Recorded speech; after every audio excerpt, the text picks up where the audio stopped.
Éternel Dieu notre Père, laisse-moi te dire merci. Laisse-moi reconnaître ton amour. Laisse-moi reconnaître ta grandeur. Laisse-moi témoigner tes bontés. Amen. Seigneur Dieu, c'est une faveur pour nous d'être vivants et d'être comptés parmi les vivants aujourd'hui. Amen. Papa, merci. Nous avons besoin de toi et de toi seul maintenant. C'est un rendez-vous sacré. C'est un rendez-vous que nous avons pris le dimanche passé. Et c'est un rendez-vous dans lequel tu es encore. Papa, j'ai besoin de l'Esprit, plein de l'onction, plein de tes faveurs, plein. Manifeste tes bontés dans cette salle et sois glorifié encore pour le tout. Dans le précieux nom de Jésus. Père, on a besoin de toi. Je marche sur l'ennemi et sa puissance et je prends le contrôle de tout. Grâce à Christ, dans le nom de Jésus. Dans le nom de Jésus. Dans le nom de Jésus-Christ. Que ton règne vienne, que seule ta volonté se fasse. Éternel des armées, laisse que ta présence remplisse ces lieux comme jamais. J'ai besoin de ta gloire et j'ai besoin de ta grâce. J'ai besoin de ton intervention dans chacune de nos vies. Aujourd'hui, c'est un rendez-vous surnaturel. Aujourd'hui, c'est un rendez-vous du miracle, du salut, des guérisons, Seigneur. Aujourd'hui, c'est une grande soirée pour nous. Voilà pourquoi je te rends grâce. Éternel, merci pour cet amour que tu ne cesses de témoigner pour nous. Et nous te disons merci. Et nous te rendons grâce. Merci pour la mort sur la croix, qui est la clé de tout, et surtout la résurrection. Seigneur, merci. Ouvre l'entendement de ton peuple et fais quelque chose. Et donne gloire à toi. Donne à ton serviteur d'annoncer cette parole avec plénitude d'assurance et étends ta main afin que le surnaturel soit au rendez-vous. Je te rends grâce pour l'éternel. Et je te glorifie pour ces instants. Dans le précieux nom de Jésus, nous t'avons ainsi prié, nous te disons merci Seigneur Jésus-Christ. Merci Seigneur Jésus-Christ. Amen. Amen. Est-ce qu'on peut acclamer très fortement le Seigneur? Alléluia. Merci, nous sommes très contents de nous retrouver encore aujourd'hui.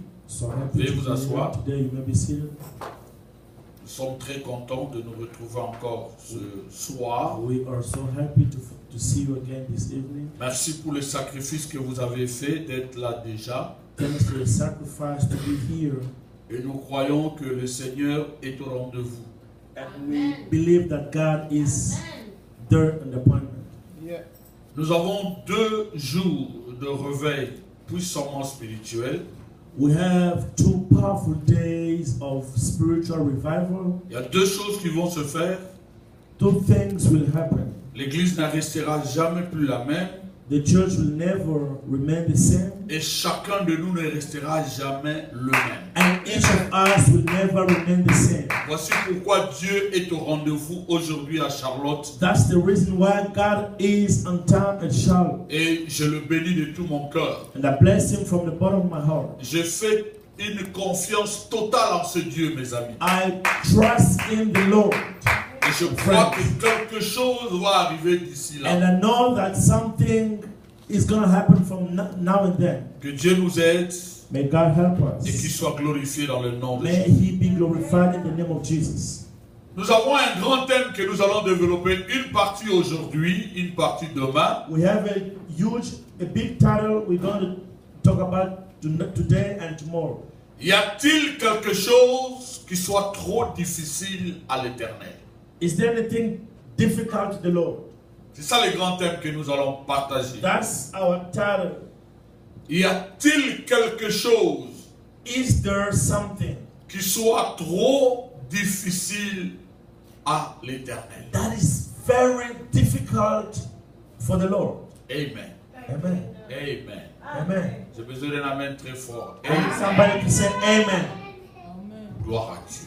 Glory. Nous allons rapidement lire notre texte central dans Genèse chapitre 18, versets 10 à 4. Genesis chapter 18, verse 10 to 14.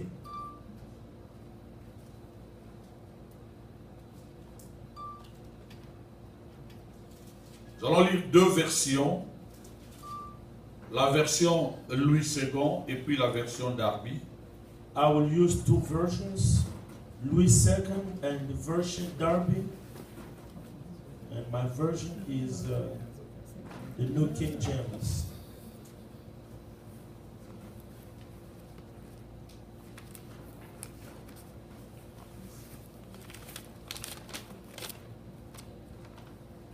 Nous allons commencer au verset 9 pour une bonne compréhension. We start from verse 9 from a better understanding.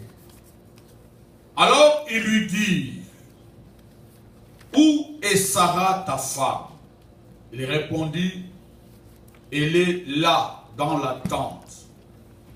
L'un d'entre eux dit, je reviendrai vers toi à cette même époque, et voici, Sarah ta femme aura un fils. Sarah écouta à l'entrée de la tente et qui était derrière lui. Abraham et Sarah étaient vieux, avancés en âge. Et Sarah ne pouvait plus espérer avoir des enfants. Elle rit en elle-même et en disant, maintenant que je suis vieille,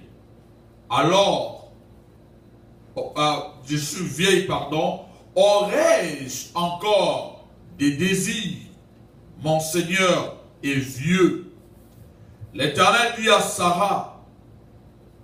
Abraham plutôt, pourquoi donc Sarah a-t-elle ri en disant, est-ce vraiment j'aurai un enfant, moi qui suis vieille? Y a-t-il quelque chose qui soit étonnante de la part de l'Éternel? Autant marqué, autant fixé, je reviendrai à cette même époque, Sarah aura un fils. Je vais lire la version Darby. Reading the other version.